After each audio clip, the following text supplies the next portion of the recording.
Assalamualaikum warahmatullahi wabarakatuh. Perkenalkan, nama saya Ulama Aulia Firdaus dengan NIM 2021111118.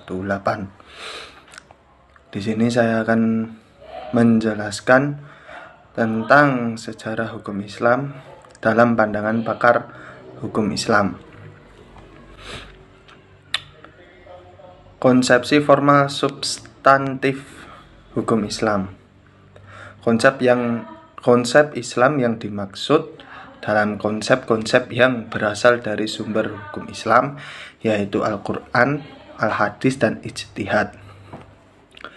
Menurut para ulama usul fikih,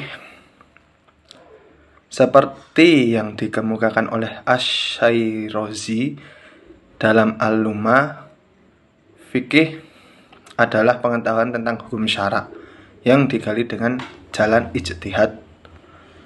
Menurut fuqaha, 1. Fikih adalah memelihara masalah hukum yang praktis yang diambil dari Al-Quran dan Hadis. 2. Kumpulan hukum syara. Umar Sulaiman menjelaskan perbedaan antara syariat dan fikih sebagai berikut. 5 perbedaan antara syariat dan fikih. 1. Syariat bersifat sempurna dan tidak berubah, sedangkan fikih berkembang. 2. Kesamaan syariat dengan fikih terletak pada hasil ijtihad fikih yang benar, sedangkan ijtihad fikih yang salah tidak dapat disamakan dengan syariat. 3. Syariat bersifat umum dan universal. 4. Ketentuan syariat menjadi keharusan bagi manusia untuk melaksanakan dan meninggalkannya, sedangkan fikih yang dipahami seseorang tidak menjadi keharusan bagi orang lain untuk mengikutinya. 5. Hukum syariat kebenarannya mutlak, sementara pemahaman fuqaha memiliki kemungkinan untuk salah, jadi belum tentu benar. Menurut ilmu hukum, terdapat berbagai makna hukum. Surjono, Sukanto, dan Mustafa Abdullah merumuskan hukum dengan 9 arti. 1. Hukum dengan ilmu. 2. Hukum dalam arti disiplin. 3. Hukum dalam arti kaidah. 4. Hukum dalam arti tata hukum. 5. Hukum dalam arti keputusan pejabat. 6. Hukum dalam arti petugas. 7. Hukum dalam arti proses pemerintahan. 8. Hukum dalam arti perilaku yang teratur. 9. Hukum dalam arti jalinan nilai-nilai. Konsepsi tentang sumber dan periodisasi hukum Islam. Scott berpendapat bahwa sumber hukum Islam pertama adalah tradisi masyarakat Arab pra-Islam atau hukum adat, bukan Al-Quran dan Sunnah Nabi. Dan Sunnah Nabi juga bukan sebagai sumber hukum Islam yang kedua. Pemikiran lain dari Scott adalah bahwa Al-Quran tidak memberikan standar teknis tentang hukum, misal jual beli.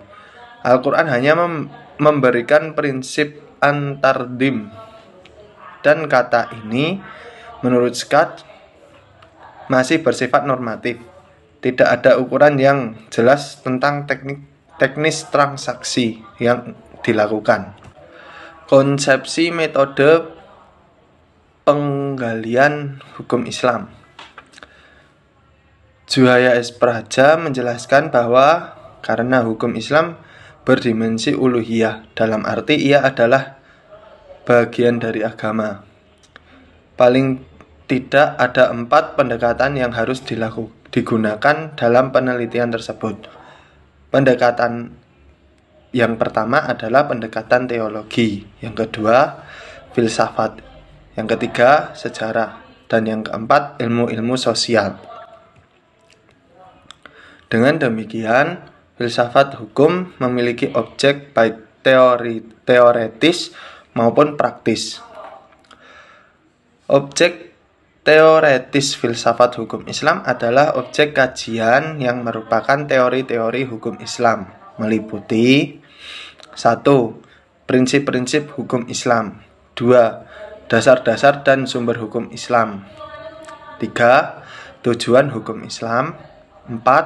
Asas-asas hukum Islam. 5. Kaidah hukum Islam. Sementara objek praktis filsafat hukum Islam meliputi 1. Mengapa manusia melakukan muamalah dan mengapa manusia harus diatur oleh hukum Islam? Padahal manusia itu sendiri memiliki hak dan kewajibannya sendiri. 2. Mengapa manusia melakukan ibadah? 3. Apa hikmah yang terkandung dalam pelaksanaan ibadah? Pendekatan oleh Fazlur Rahman sebagai mekanisme hukum yang sistematis, menurutnya mekanisme hukum tertumpu pada 2, yaitu usul fikih dan maqasid syariah.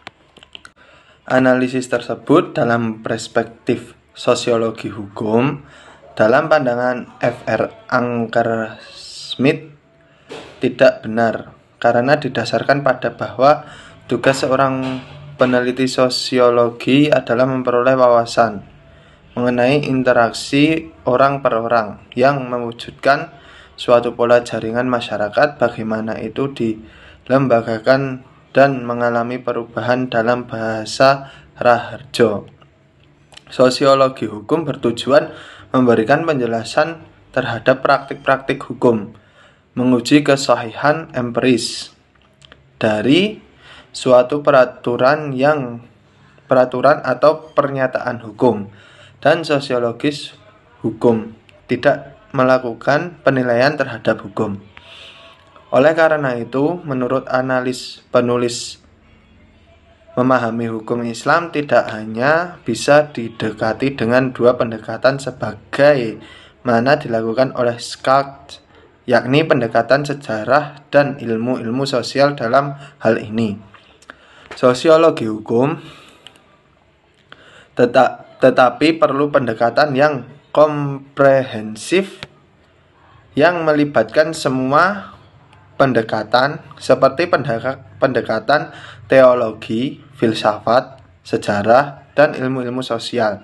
Di samping mana didekati pula dengan 2 pendekatan bahasa dan maqasid syariah. Sekian penjelasan dari saya. Kurang lebihnya saya mohon maaf.